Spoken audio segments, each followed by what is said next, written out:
Every time Ronaldinho touched the ball, something unexpected happened that no one knew was coming. With his astonishing skills and flair, he terrorized every opponent in his path, humiliating the world's best defenders with ease and left stadiums in disbelief. He pulled off impossible tricks, no-look passes, elasticos, back heels, and impossible shots. Ronaldinho played with a smile and really tried to enjoy every single moment on the pitch, and that smile meant everything. It reminded the world that football is not just about tactics and results, but about joy, creativity, and soul. When Ronaldinho was in the mood, it didn't matter how big the occasion was. When the pressure was highest, Ronaldinho became even more magical. However, despite his incredible legacy, Ronaldinho did have some weaknesses. He often lacked commitment and motivation to perform, and he only delivered when he felt like it and was motivated, and this lack of discipline led to inconsistency in his performances. Ronaldinho also loved partying and drinking, and in his later days in Barcelona, videos of him partying and dancing until the morning became viral, and he was often absent from training.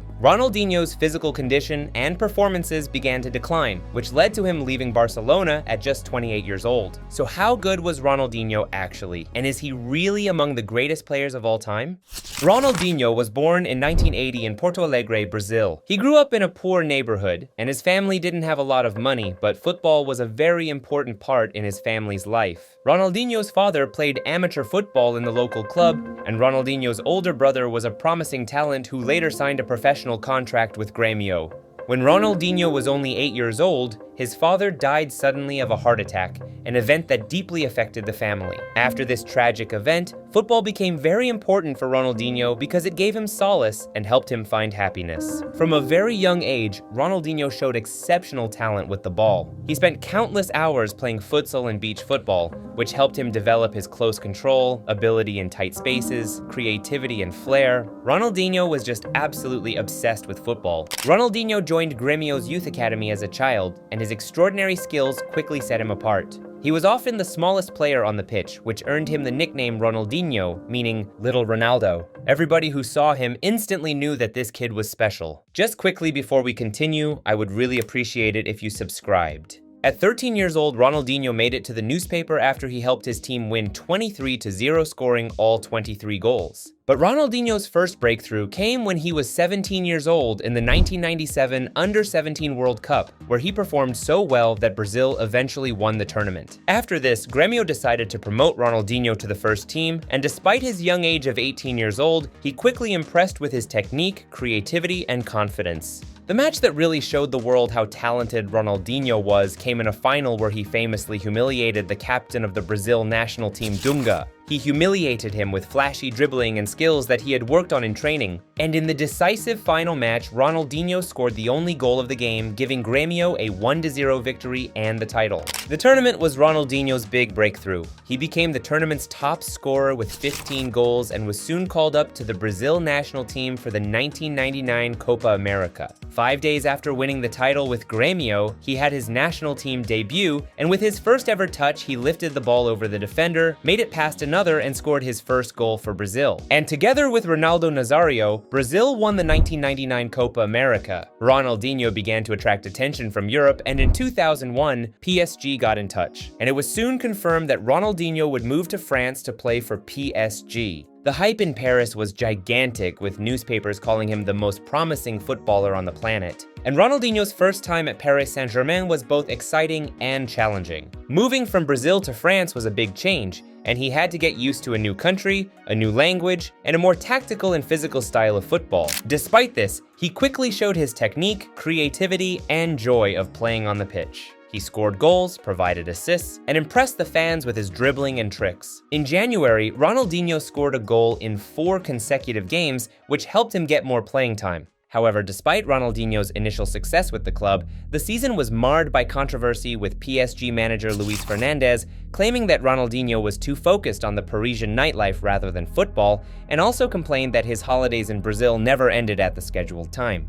In the summer of 2002, it was time for Ronaldinho's first World Cup, and together with Ronaldo Nazario and Rivaldo, they formed a lethal partnership, and together they were unstoppable. In the tournament, Ronaldinho scored 2 goals and provided 3 assists, including his incredible free kick against England in the quarterfinals, where he curled the ball from 40 yards out, which was also the decisive goal that sent Brazil to the semifinals. However, he received a red card in the same match, causing him to miss the semifinal, but he returned for the final against Germany, where he helped Brazil win the match and lift their 5th World Cup trophy, making Brazil the most successful nation in the tournament's history. Thanks to Ronaldinho's amazing performances, he was awarded a place in the World Cup's best 11. When Ronaldinho returned to Paris, he received the number 10 shirt, and this season Ronaldinho became more confident than ever, and he showed even more clearly his fantastic technique, creativity, and joy of playing. But Ronaldinho was still not entirely happy, and after PSG's failure to qualify for a European competition in the 2002-2003 season, Ronaldinho made it clear that he wanted to leave the club. Barcelona, Manchester United, and Real Madrid immediately became interested in Ronaldinho. But David Beckham was another player available for transfer at the time, and he was already a global star. Barcelona's newly elected president, Joan Laporta, had promised the club's members that they would sign Beckham, but when he chose to join rivals Real Madrid instead, Barcelona put all their efforts into signing Ronaldinho. Manchester United were also interested, but Barcelona eventually outbid them. So in the summer of 2003, Barcelona signed a 23-year-old Ronaldinho for a fee of $28 million, which would turn out to be an absolute bargain. Ronaldinho's first time at FC Barcelona was very successful and decisive for the club. When he arrived in Barcelona, he quickly took on a leading role in the team and became the club's main star. He lifted the entire team's performance and gave the club new confidence after several difficult years. In just his second game, he scored his first goal for the club, which was a real golazo, dribbling past 2 players, finishing it with an absolute rocket. Ronaldinho was actually almost too important for Barcelona. In November, FC Barcelona were 4th in the La Liga table, but in November, Ronaldinho also suffered an injury that kept him out for a month.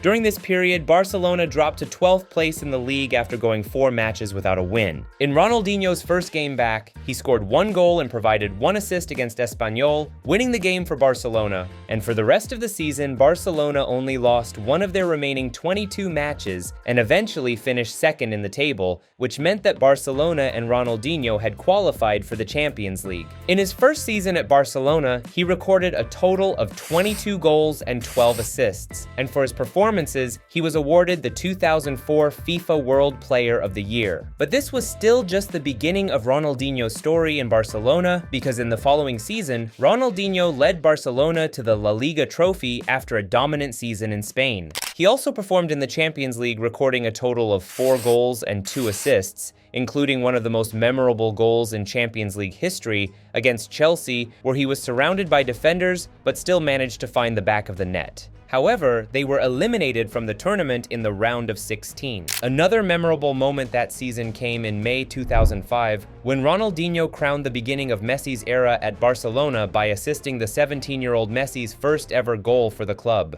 After this extraordinary season, Ronaldinho won his 2nd FIFA World Player of the Year award, and he also officially became the best player in the world by winning the 2005 Ballon d'Or.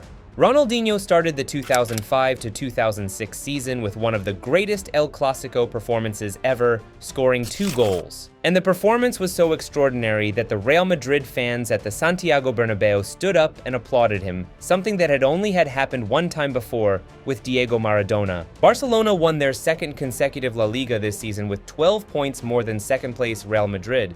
Ronaldinho had almost won everything there was to win, but there was still one big trophy he hadn't won yet, the Champions League. He scored 7 goals and provided 4 assists in the Champions League this season and helped Barcelona win their first Champions League trophy in 14 years. Ronaldinho was at the top of the world and everyone expected him to win the Ballon d'Or yet again, but in the 2006 World Cup that summer, something just didn't click. Brazil had an incredible team with players like Ronaldinho, Ronaldo, and Kaká, but the team's play did not fully work out. Brazil were eliminated in the quarterfinals against France, and Ronaldinho finished the tournament with 0 goals and 1 assist. As a result, Ronaldinho did not win another Ballon d'Or this season. He instead finished in 4th place. In the following season, Ronaldinho continued to perform great. He scored 21 goals and provided 9 assists in La Liga, but in this season there was a new star on the team, Lionel Messi, who started to become Barcelona's main man over Ronaldinho. This season, Messi finished 2nd in the Ballon d'Or and Ronaldinho finished in 13th place. In the following season, however, Ronaldinho's form began to decline. This was largely due to recurring injury problems he suffered during the season, but also to a lack of discipline in terms of training and lifestyle.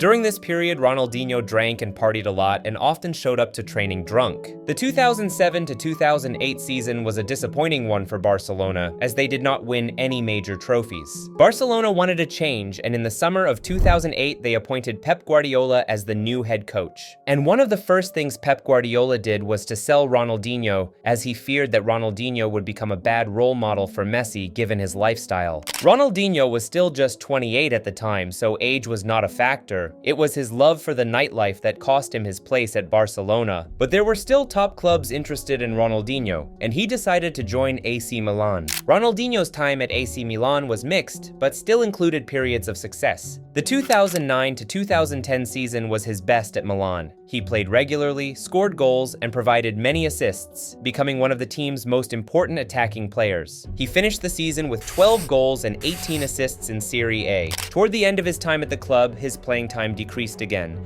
partly due to age, a drop in form, and his lifestyle, and he never quite reached the same level as in his best years at Barcelona.